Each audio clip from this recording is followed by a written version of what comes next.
Excuse me, इस गाड़ी का मालिक कहाँ है? एक मिनट, पहली बात तो दूर से होके बात कर। खुद तो गंदा है ही, ऊपर से मुझे भी गंदा कर देगा। रेनू, इससे पूछने से अच्छा है कि मैं कॉल ही कर लूं। आजा।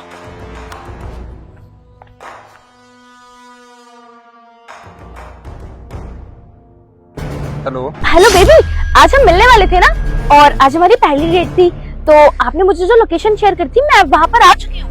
आप कहाँ हो? थोड़ा लेट आओगे क्या? बेबी, शायद तुम भूल रहे हो, पर अभी थोड़ी देर पहले ही आपने मेरे को देखा। देख चुकी हूँ? क्या मतलब? हिमांशी देख, तो इसी लड़के से फोन पे बात कर रही है। क्या यही है वो मोहित डेटिंग ऐप वाला?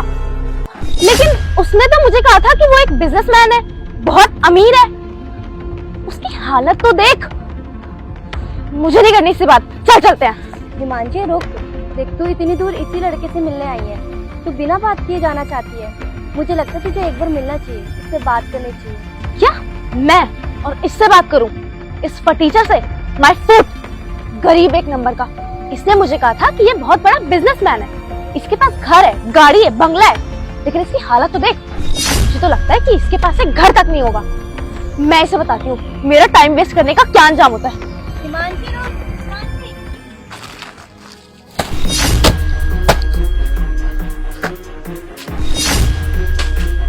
तुम एक नंबर के झूठे हो। तुमने मुझसे क्या कहा था कि तुम एक बिजनेसमैन हो, तुम्हारे पास बहुत पैसा है, बहुत बड़ा घर है तुम्हारा, हाँ, बहुत बिजनेस ही चलते हैं तुम्हारे, लेकिन तुम कुछ नहीं। तुम ना एक साधारण से गरीब लड़के हो। मैं इतनी दूर से तुम जैसे लड़के से मिलने आई, और तुम होके अपने झूठी अमीरी का दिखावा करके मुझे अपने झूठे प्यार के जाल में फंसाना चाहते हो। तुम जैसे लड़के को ना मैं कभी डेट नहीं करूंगी। इस चीज को ना अपने भेजे में घुसा के ताला मार लो, क्योंकि तुम्हारा स्टैंडर्ड और मेरा स्टैंडर्ड ना कहीं से मैच नहीं होता, और मैं ना तुम्हारी ये शक्ल दोबारा कभी देखना पसंद भी नहीं करूंगी। चल रेनू, मैंने बोला चल रेनू, चल मेरे साथ। I am sorry sir, please मुझे माफ कर दो, मेरे को आने में थोड़ा लेट हो गया। अरे कोई बात नहीं भाई, कैसी बात कर रहे हो आप? लेट तो हो ही जाते हैं, सबके साथ हो जाता है। और वैसे भी मैं खाली ही खड़ा था, तो मैंने सोचा जब तक तुम आओगे तब तक मैं ही चेक कर लेता हूँ। और देखो ना, उसका फायदा भी और गाड़ी भी ठीक होगी। बट आप इतनी दूर मेरे लिए टाइम निकाल के आए, उसके लिए आप ये रख लीजिए, क्योंकि आपका भी टाइम आपके लिए इम्पोर्टेंट है। लीजिए। Thank you so much sir, आप बहुत अच्छे हो। एक मिनट, ये तुम इससे सर सर करके क्यों बात कर रहे हो? तुम जानते भी हो ये कौन है? ये एक नंबर का धोखेबाज लड़का है, झूठा ही एक नंबर का। अपनी अमीरी का झूठा दिखावा करके लड़कियों को अपने झूठे प्यार के जाल में फंसाता ही है। इसकी तो पुलिस कंप्लेंट होनी चाहिए, फ्रॉड है एक नंबर का। शट अप मैडम, आप जानते भी ये कौन है? ऐसे कैसे बात कर रहे हो मेरे सर से? कौन है ये?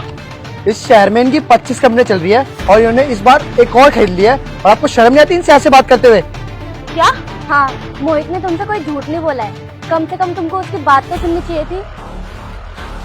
मोहित बेबी, तुम तो बहुत अच्छे इंसान हो। तुमने जो इस मैकेनिक के लिए किया, उससे पता लगता है कि तुम्हारा दिल कितना बड़ा है। और प्लीज मुझे माफ कर दो, जो मैंने तुम्हें जिस तरीके से ट्रीट किया था, वो मैं कुछ चीजों को लेके बस थोड़ी निराश थी। लेकिन अब तो कोई निराश होने वाली बात ही नहीं है ना। निराश? हिमांशी, अभी तक तुझे क्या लगा था कि मैं एक नॉर्मल मैकेनिक हूँ, मेरे पास पैसा नहीं है? और जैसे ही तुम्हें पता चला कि मैं पैसे वाला इंसान हूँ, तुम तो एक एकदम बदल गई, और तुम्हें मेरे ऊपर प्यार भी आ गया। मैं सब समझ गया हिमांशी कि तुम्हें प्यार मुझसे नहीं है, मेरे पैसे से है। और मुझे ऐसी लड़कियां बिल्कुल भी पसंद नहीं है जो इंसान से नहीं, उसके पैसे से प्यार करे। और मैं तो यहाँ बस तुम्हें जानने के लिए आया था, और मैं तुम्हें अच्छे से जान चुका हूँ कि तुम कैसी लड़की हो और कैसी नहीं। हिमांशी, एक बात बोलूं, अगर तुम हमेशा ऐसे ही करती रही ना, तो लाइफ में कभी खुश नहीं रह पाओगी। कभी भी किसी इंसान को उसकी अमीरी या गरीबी से जज नहीं करना चाहिए, हमेशा उसकी काबिलियत और इंसानियत से जज करना चाहिए। जाओ, पहले जाके एक अच्छी इंसान बनो, उसके बाद आगे का कुछ सोचना। और वैसे भी मुझे बहुत काम है कंपनी में, अब मैं चलता हूँ।